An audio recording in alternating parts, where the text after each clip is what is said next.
Hello, this is Mother Bridget Scholastica. I'm here to give you a lecture on our liturgy course.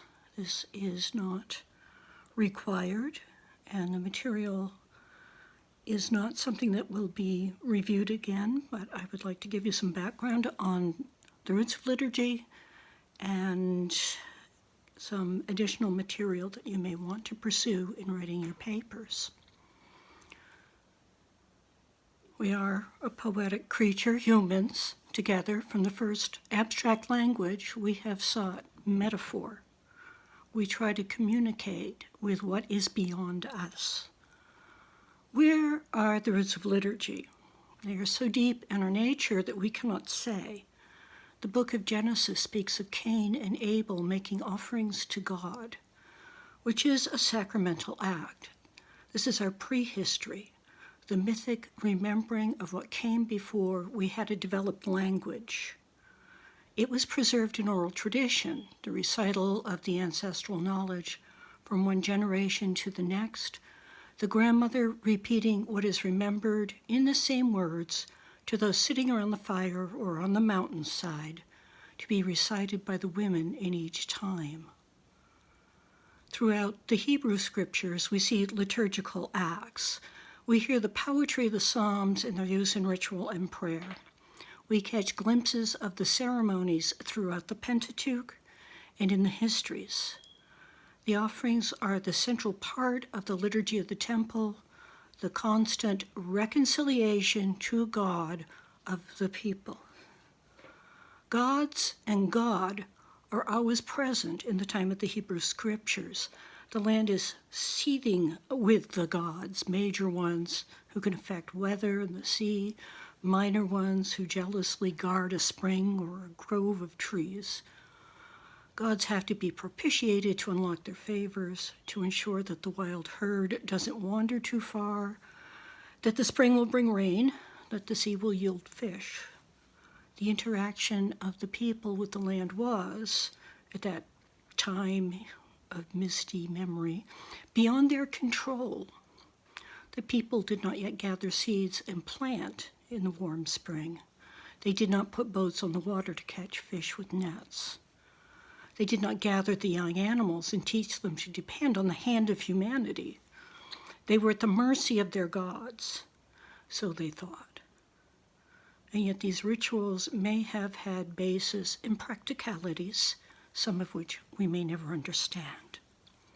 Some of these prehistoric rituals may survive to this day, such as the casting of last year's cider on the apple orchard to ensure a good harvest from the blossoming trees when autumn arrives.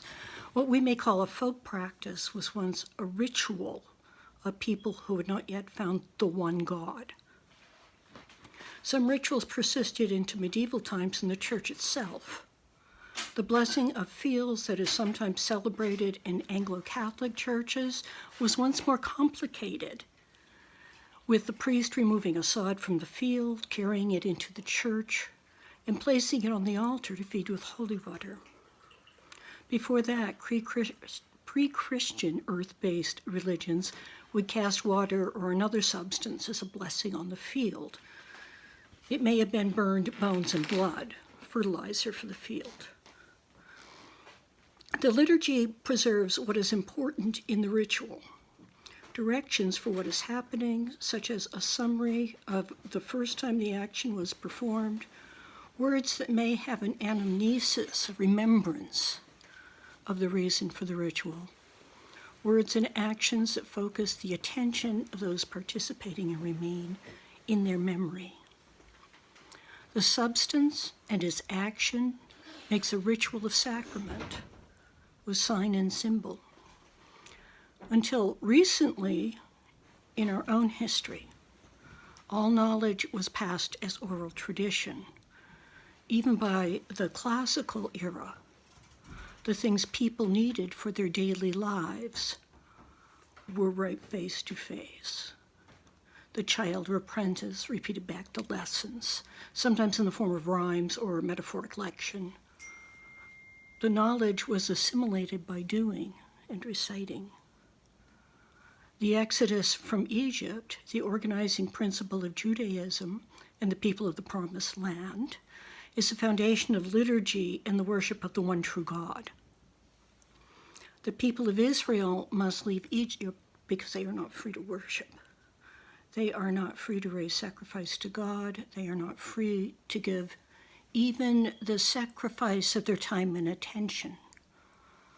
As Ratzinger says in the spirit of the liturgy, Moses cannot negotiate about the liturgy with a foreign potentate. The issue is not the promised, and the only goal of the Exodus is shown to be worship, which can only take place according to God's measure. God tells Moses and Aaron to begin the liturgy of sacrifice in Exodus 12 with the marking of the lentils and lamb's blood. Blood is sacred, it is a life force. And beyond this sacrifice of a spotless lamb and the marking with blood, a further phase of sacrament is the binding of the firstborn child and animal offspring to this covenant. The blood is for fertility, and the firstborn is symbolically the future of Israel. The roots of liturgy in Judeo-Christian practice is the Exodus, foreshadowing the opening of the kingdom of God through Jesus Christ, the Messiah.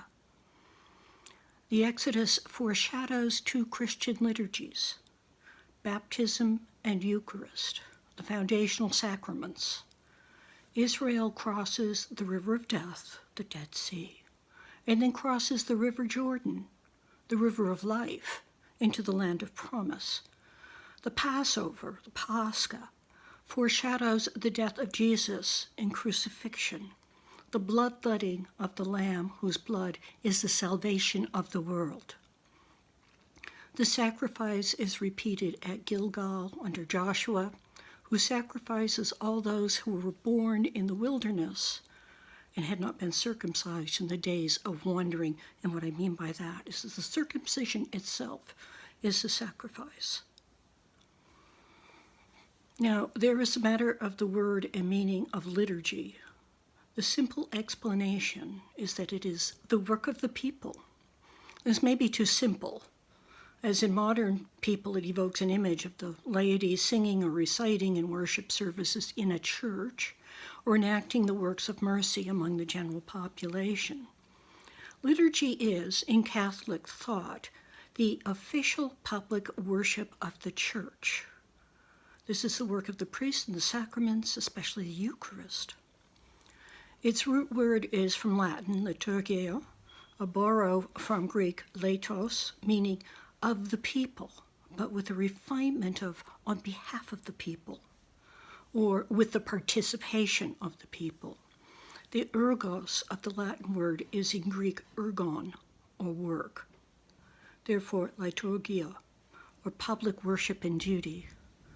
Public men of the community in the Greco-Roman world sponsored religious festivals and other public events as liturgia.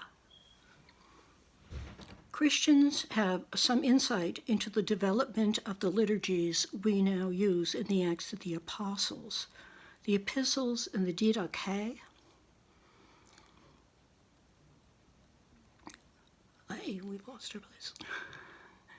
And I hope you all had a chance to look at the didache and have read it by now. So we have the apostles, the epistles, and the didache, or the teaching of the 12 apostles. The didache was a sort of a catechism in the early church. It means the teaching, compiled somewhere between the end of the 1st century and 150 CE. Much of it summarizes the teachings of Jesus, along with popular sayings, ditos, proverbs, and wisdom. Just a brief and basic book, not much more than a manual. While some new Christians may have had a copy of their own, more likely it was read in the catechesis, the classes for students desiring baptism, and that was why it was compiled, was to prepare for baptism.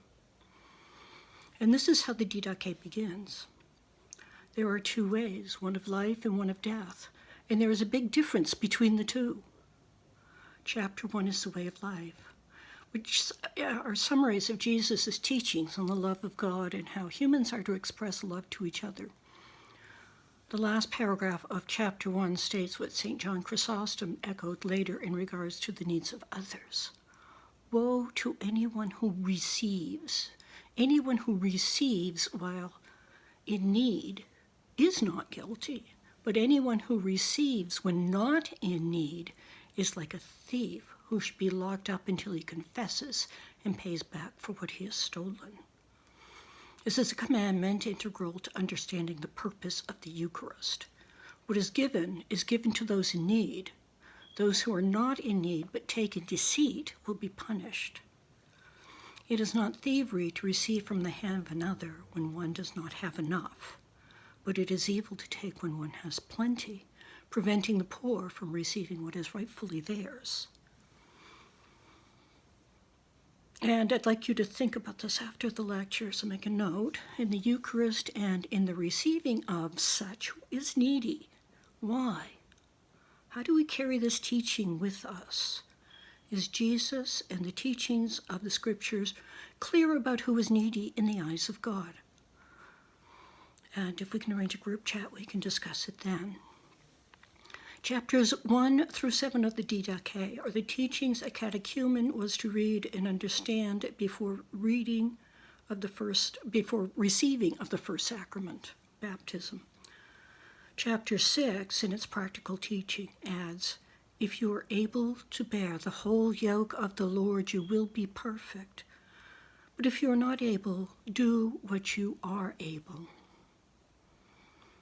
The early church wasn't much concerned for the embellishments of ceremony in the first century.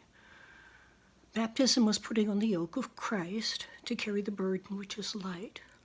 Likely, baptism was performed with the candidate naked, as in birth, and fully immersed.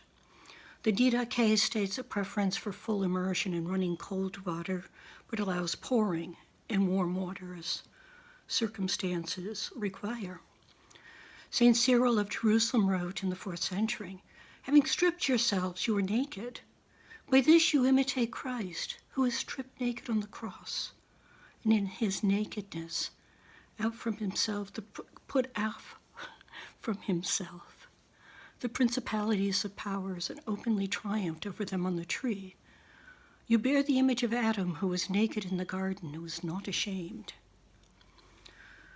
And of course, we might assume that the baptism of Jesus was in a cold River Jordan. We know the meaning of baptism. We die to the old world and rise to the new life. While the instruction from Jesus is clear in the Bible, in the Great Commission, to go to many nations and baptize, and the means of baptism were known and agreed in the apostolic age, for instance, when Philip baptizes the Ethiopian. When was the theology of that liturgy developed? By the time of Cyril, a clear theology is developed that the old Adam must die and the new Adam assumed. Adam was made in God's image, and Jesus Christ is the new Adam, the Son of God. Put off the earthly and take on the divine. The water of baptism is the grave.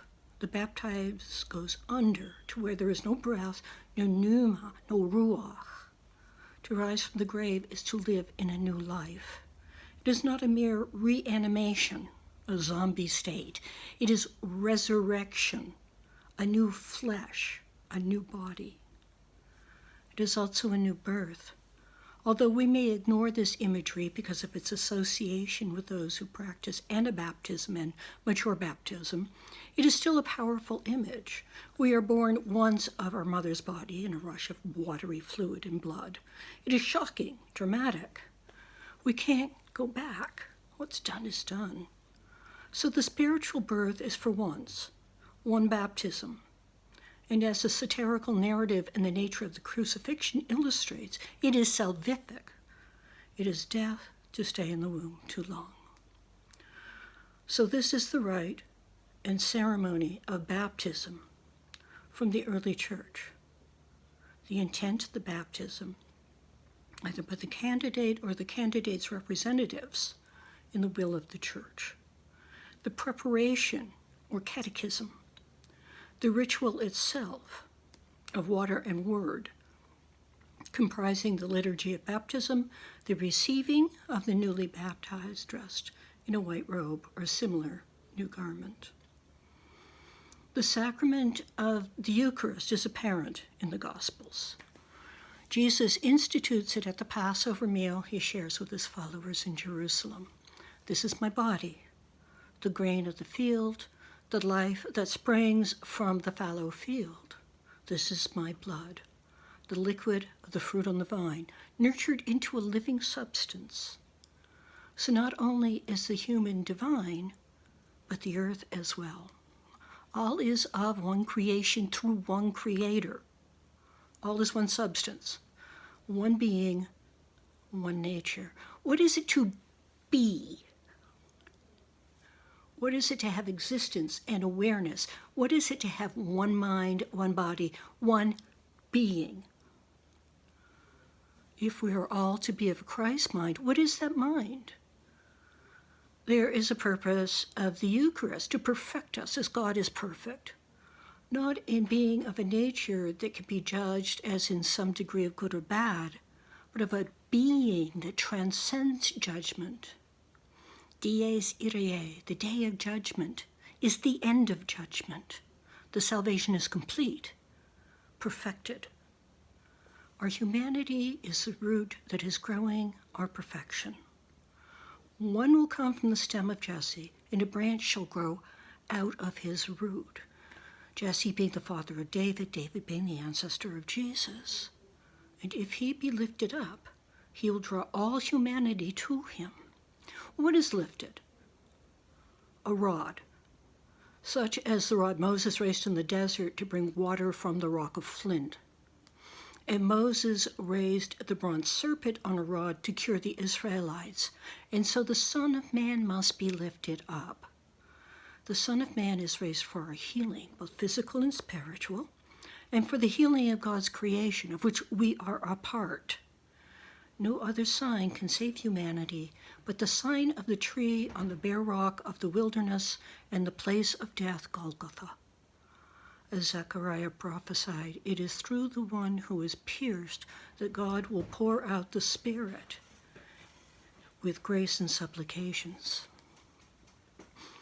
While the crucifixion is starkly about death, it is a death. It is the death of Jesus of Nazareth. It is also about birth. The dead Messiah is pierced, and blood and water flow from his side. This echoes birth, where the child emerges into the world in a flow of blood and fluid. The body of Jesus is laid in a tomb, a hollow place, that is a cold, lifeless womb for the body to be transformed. In the ordinary course of the fallen world, the dead break down into elements, and those elements are absorbed into other forms. Yet this body, Jesus, does the opposite. He leaves the grave as a new human, the divine substance, the divine human. Throughout the Gospels, Jesus has foreshadowed this, with talk of seeds falling into the ground, being born again, as if one had returned to the mother's womb. This is the intent of the Eucharist, the merging of life and life, of being. According to the early literature of the Church, the communion, coming together, or the Lord's Supper, the institutio, or the Eucharist, the thanksgiving, which is the response to the gift of salvation, is a simple act. Singing of psalms, reading of the written works, the scripture, speaking from the elders, sermon, and the enactment of the sharing of bread and wine, with the words found in Matthew 26, verses 26 and 27. While they were eating, Jesus took bread, gave thanks, broke it, and gave it to his disciples, the matatoi, saying, "Take and eat, this is my body." Then he took the cup of wine, gave thanks, and gave it to them, saying, "Drink from it, all of you." This formula of blessing and consecration is seen again in the first epistle to the church at Corinth, beginning that the Lord Jesus, on the night he was betrayed, took bread. And that is from 1 Corinthians chapter 11, verse 23. The liturgy must contain this formula in order to be valid according to the Church. And the sacrifice is for our benefit, not that of God, for God has no need of sacrifice. I've often been asked the question why it is that the Eucharist, the sacrifice, is done only by those ordained to the priesthood. The theological reason is that the priests, the Levites, were the only ones to make sacrifice in the temple, as in keeping good order, because they could then partake of the dedicated offerings, as they kept no lambs or herds. Because Jesus Christ is the worthy lamb, then the worthy priest, the one dedicated to the altar, is to be the one who takes the substance of the body and blood into their hands. If Jesus Christ is both high priest and sacrifice, then the priest alone is to stand in the place of God. The simple answer is to keep good order, for the priests are trained in the meaning of the sacrament and are ordained to a sanctity for the preparation. Priests are educated in the reverence of the consecration and in the procedure of giving the sacrament and in its laying to rest in the tabernacle. When the sacrament is received by the faithful, it is the great banquet of heaven. Standing or kneeling before the altar, the priest is in the role of the servant, distributing the sustenance of life and peace. The intent is that the physical bread and wine is also nurturing the soul and spirit of the faithful. This is the great mystery. Heaven and earth are joined together. Human and divine share the same meal. A matter that was of grave concern was the merit of the Mass in accordance with the merit of the priest. Throughout the late medieval era, as the Church sought to improve the education and ability of the clerics, bishops found that many priests had fallen into sin heresies, sometimes by ignorance, sometimes by disobedience.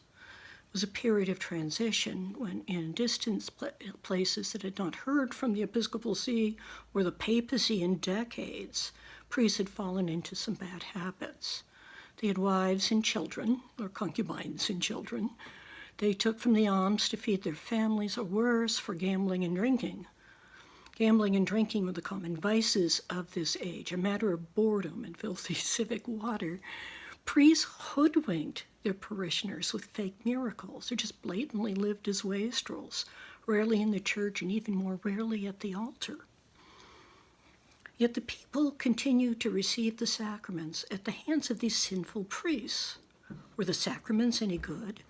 Were the people in danger of hell?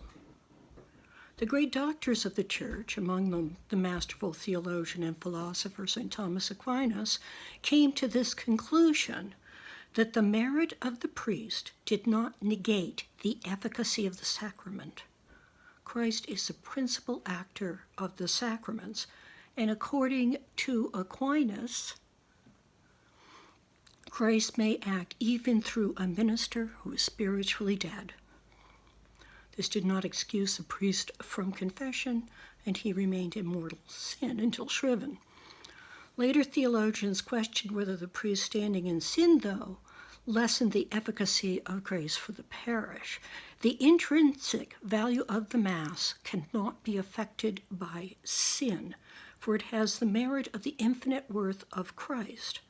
Yet the pastoral value is of little worth to the laity, because the priest is neglecting not only his own soul, but theirs.